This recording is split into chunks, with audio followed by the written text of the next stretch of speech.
Crypto council का कयाम बड़ा इक़दाम, पाकिस्तानी मईशत इस्तेहकाम की जानिब गामजन। क्रिप्टो करेंसी से मईशत मजबूत होने लगी, भारत में खलबली मच गई। सोशल मीडिया सारिफीन ने मोदी सरकार को पाकिस्तान से सीखने का मशवरा दे दिया।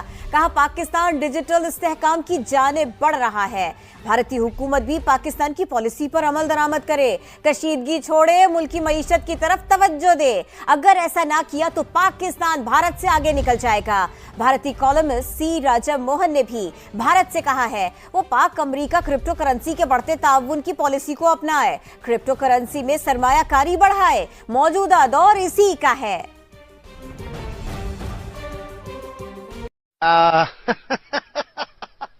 Are you comedy me?